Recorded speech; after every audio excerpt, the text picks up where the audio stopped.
मित्रांनो, तुमचं पुन्हा एकदा GB स्टोरी टेलर या यूट्यूब चॅनलवर स्वागत आहे. आजच्या आपल्या गोष्टीचं नाव आहे मेनका.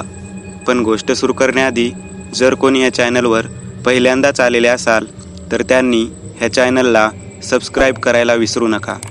चला तर मग अजिबात वेळ न घालवता गोष्टीला सुरुवात करूया.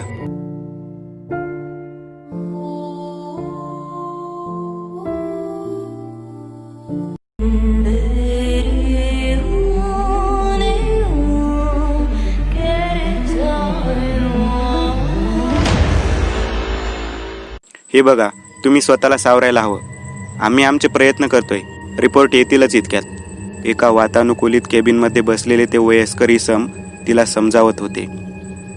डॉक्टर साहेब, काही करा, हवे तेवढे पैसे जाऊ द्यात, पण माझ्या नवऱ्याला बरं करा. ती हात जोडून डॉक्टरांना विनंती करत होती. आम्ही आमचे प्रयत्न करतोय. डॉक्टरांचं बोलणं मध्येच थांबलं, कारण मागे दरवाजावर कोणीतरी उभं राहून आत येण्याची परवानगी मागत होतं. डॉक्टरांनी मानेनेच खुणावलं. एक नर्स हातात बंद लिफाफा घेऊन आत आली आणि डॉक्टरांच्या हातात तो लिफाफा दिला. डॉक्टरांनी तो लिफाफा उघडला आणि भुवया आकसून ते एक एक रिपोर्ट पाहत होते. त्यांच्या चेहऱ्यावर चिंता होती, काळजी होती. सगळे रिपोर्ट चाळून ते समोरच्या टेबलावर ठेवत डोळ्यावरचा चष्मा उजव्या हातात घेऊन डाव्या हाताच्या बोटांनी डोळ्यांच्या आतील कडा काही सेकंद तशाच धरल्या. डॉक्टरांना असं चिंतित पाहून तिच्या काळजाची धडधड वाढू लागली. पदर तोंडाला धरतच ती हुंदके देतच ती म्हणाली, काय झालं डॉक्टर? ते बरे होतील ना? हे बघा, तुम्ही असा धीर सोडू नका. आम्ही प्रयत्न करतोय आणि तुम्ही कालपासून इथंच आहात. रात्रही बरीच झाली आहे. आम्ही आहोत पेशंटजवळ.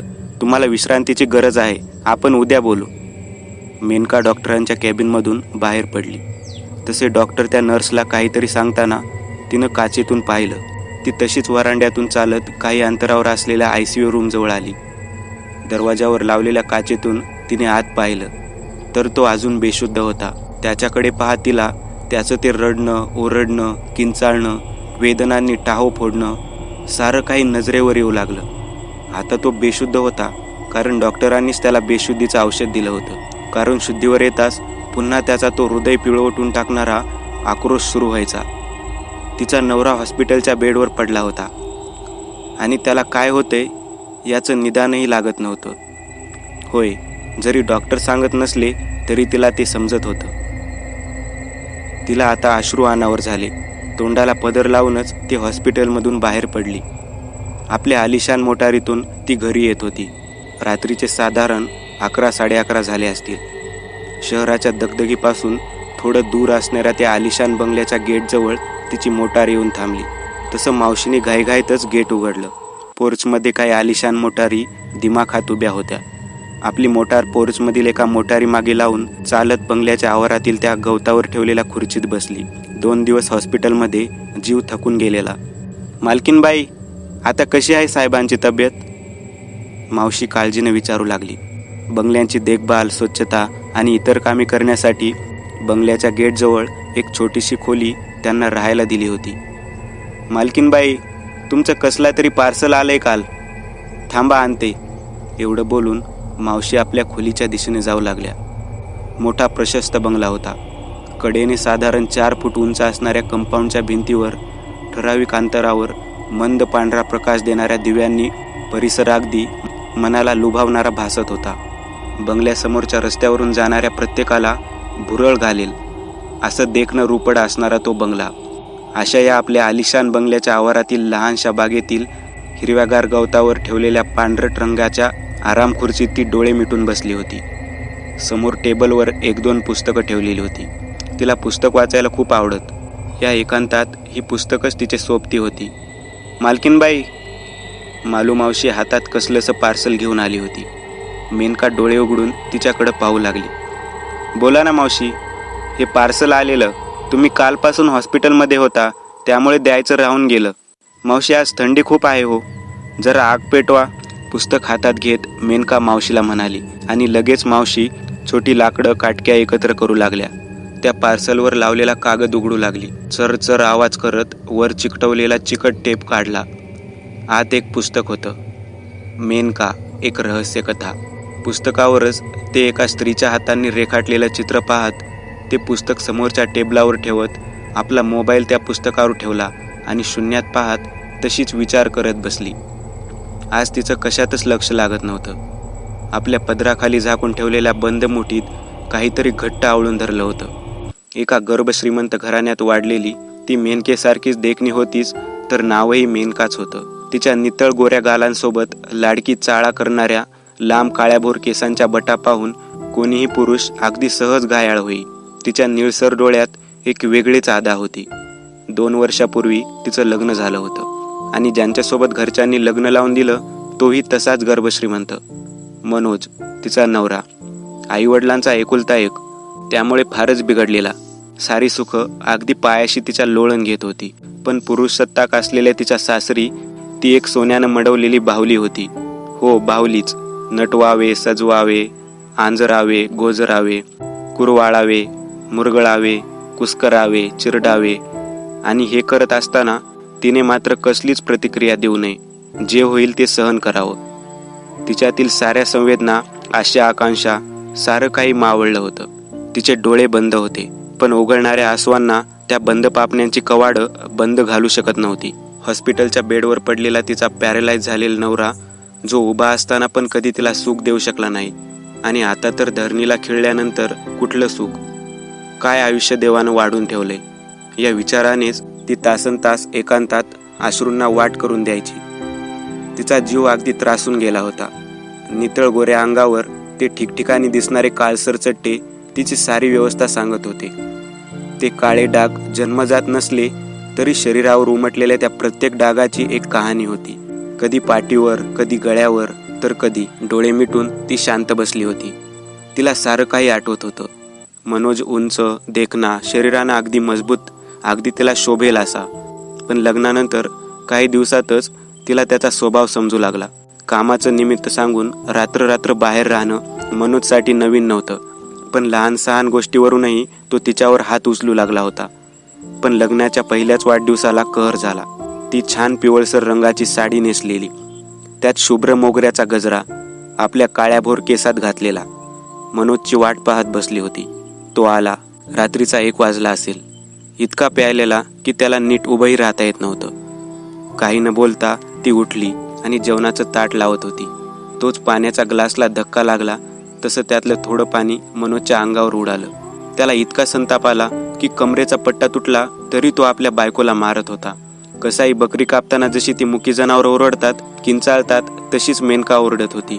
मेनकाची ही अवस्था तिची मोलकरीण मालू रोज पाहायची, पण आपण नौकर माणसं म्हणून ती दुर्लक्ष करायची. आपल्या छोट्या खोलीत अस्वस्थपणे तिचं ओरडणं ऐकत होती. यावेळी मात्र तिलाही राहावलं नाही. मनोज झोपी गेला तशी मालू आपल्या मालकिनीसाठी म्हणजेच मेनकासाठी जेवणाचं ताट घेऊन आली.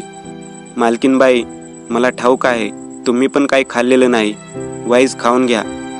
भरल्या डोळ्यांनी समोर आलेल्या जेवणाच्या ताटाकडे पाहत मेनका हुंदके देत म्हणाली, मावशी, जेवण नसलं तरी चालेल, पण थोडं विष असेल तर खरंच द्या, निदान माझी सुटका होईल.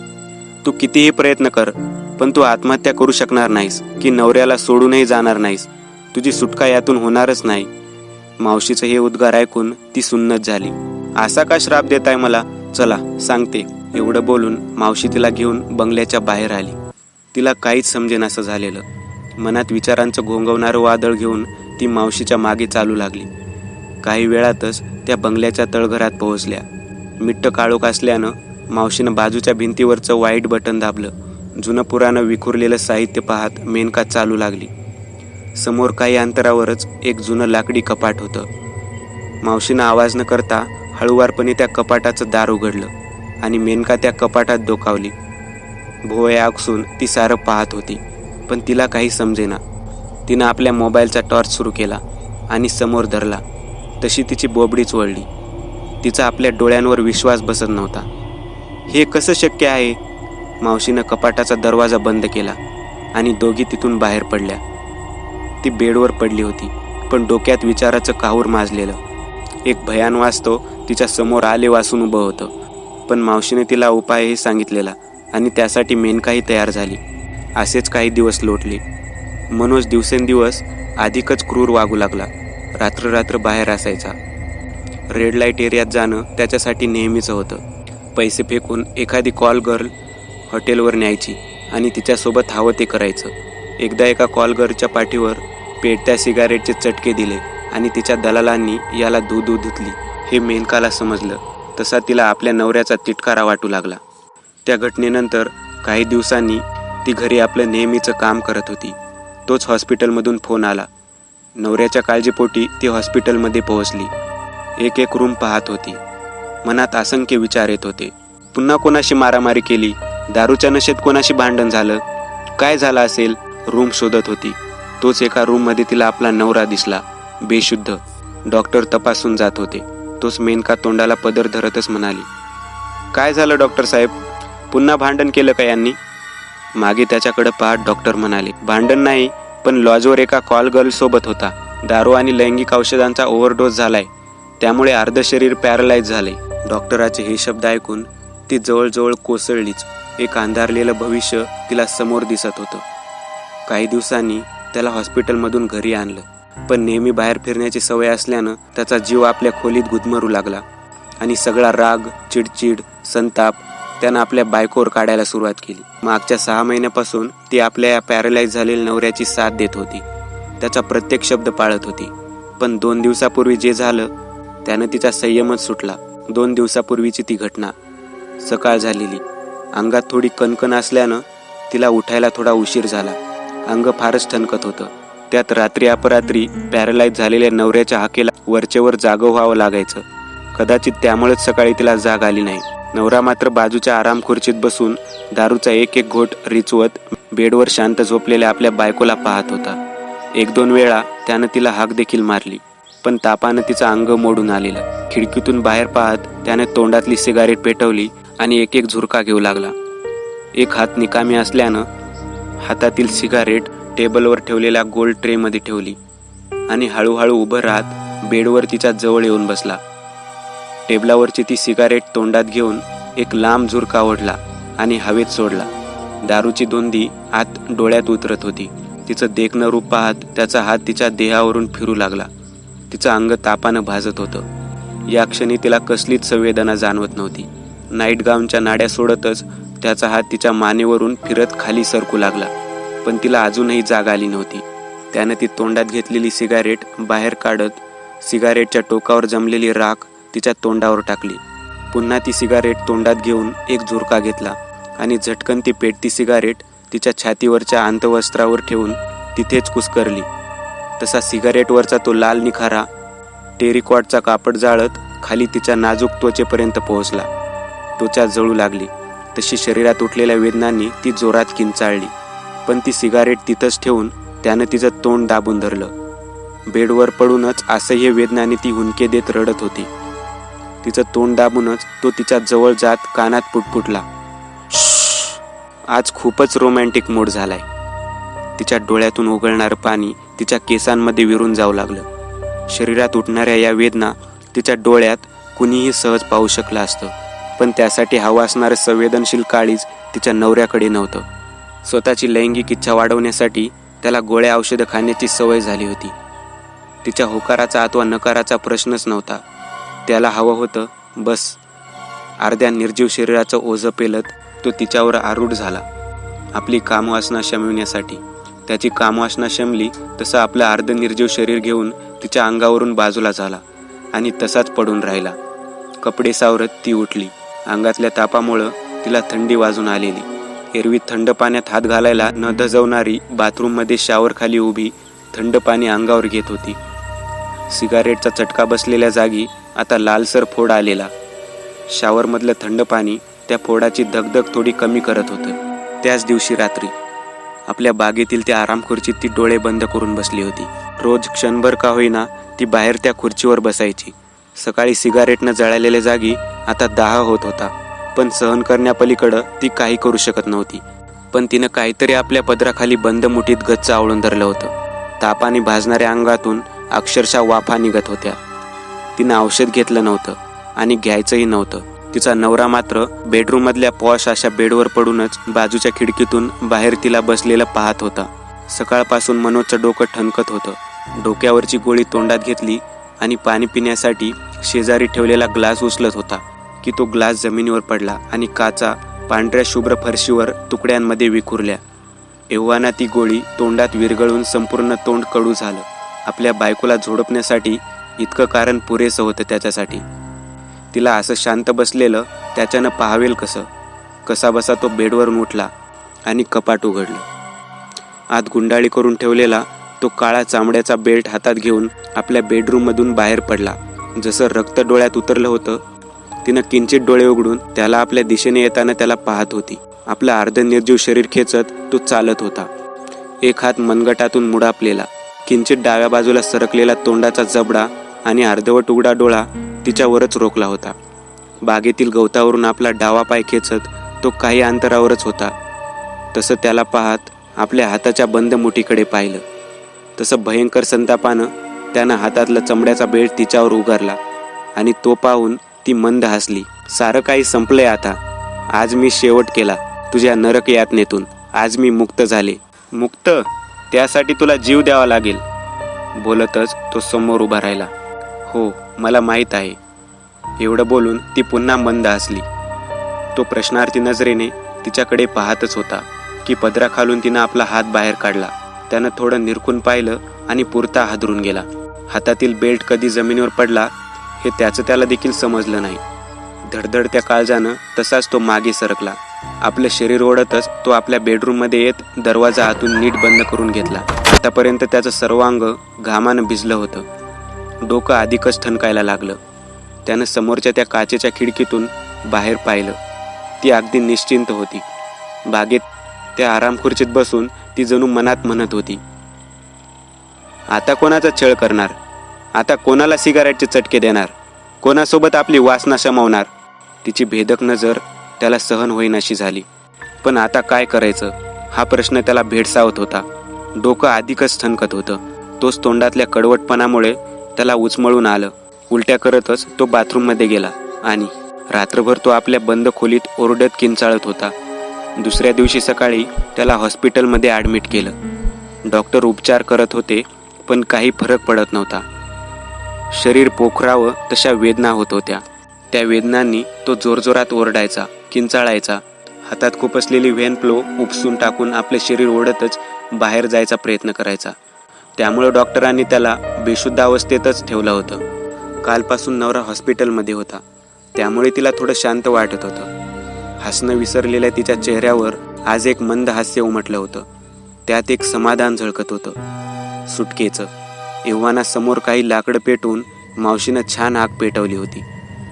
त्यामुळे अंगाला झोंबणारा गारवा काहीसा कमी झालेला. लग्नानंतर कितीतरी दिवसांनी आज एक असा दिवस उजडला होता की तिच्या शरीरावर चमड्याच्या पट्ट्याचं उरण उमटलं नव्हतं. पुस्तकाचं उघडलेलं ते कागदी चिकट टेप तिनं समोर पेटवलेल्या त्या छोट्या आगीत टाकले.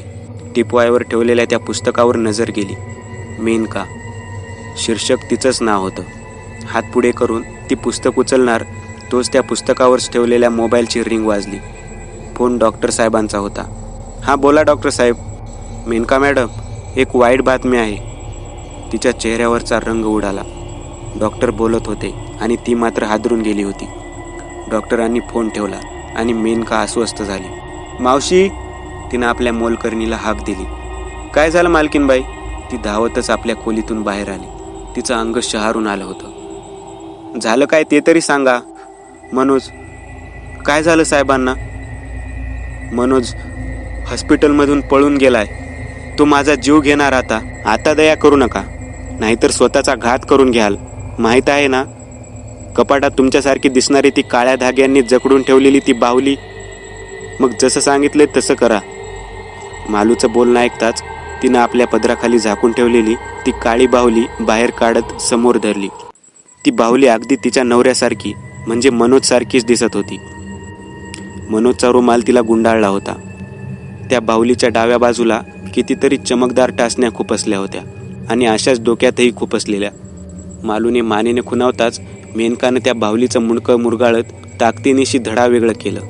तसं कोणीतरी जोरजोरात किंचाळत असल्याच्या आवाजानं दोघेही हादरल्या. जीवाच्या आकंताने कोणीतरी रडत होतं. तो आवाज अगदी जवळून येत होता. पुढच्या क्षणी तिनं हातातली ती विद्रूप बाहुली समोरच्या त्या पेटत्या आगीत फेकली. तशी चर्र आवाज करत ती बाहुली पेटू लागली. पण एका भयान आवाजात दोघीही सुन्न झाल्या, कारण मागे काही पावलांवर उभ्या तिच्या आलिशान गाडीनं अचानक धडधड करत पेट घेतला आणि आत लुपून बसलेला मनोज जीवाच्या आकंताने ओरडत जळून राख झाला. त्या मोटारीकडे पाहत मालू म्हणाली, आजही त्याच्यावर दया केली असतीस तर आज तू त्याच्या जागेवर असतीस. होय, पण मावशी, तळघरातली कपाटातील ती माझ्यावर केलेली बाहुली तिचं काय करायचं? मेनका थोडी काळजीने विचारू लागली. तुला जकडून ठेवणारा संपलाय, आता काही फरक पडत नाही, मावशी पुटपुटली. तसे बंगल्याच्या आवारातील गाडीतून उडणारे आगीचे धुराचे लोट पाहून काही वेळातच रस्त्यावरून जाणारे लोक जमले आणि आग विझवण्याचा प्रयत्न करू लागले. ती मात्र धगधगत्या आगीत राख झालेला मनोजचं शरीर पाहत होती. एक पिशाच ज्या आगीत जळून राख होत होता, तीच आग तिच्या कोमजलेल्या आयुष्यात नवा प्रकाश देणार होती. एक सुंदर सकाळ तिची वाट पाहत होती. मित्रांनो, आज पुरतं एवढंच. तुम्हाला जर काही गोष्ट आवडली असेल तर नक्की लाईक करा. तुमच्यापैकी बरेचसे जण व्हिडिओ लाईक न करताच पळून जातात, पण हा जर व्हिडिओ तुम्ही लाईक केला तर मला जरा बरं वाटेल आणि असेच भारी भारी व्हिडिओ बनवायची माझ्यात एनर्जी येईल. त्यामुळे नक्की लाईक करा आणि अजूनही कोणी या चॅनलला सबस्क्राईब केलेलं नसाल तर लगेच सबस्क्राईब करून टाका आणि बाजूची घंटी ती मात्र दाबायला विसरू नका. देवाची घंटी आहे ती. चला तर मग पुन्हा भेटूया अशीच एक आगळी वेगळी गोष्ट घेऊन पुढच्या भागात.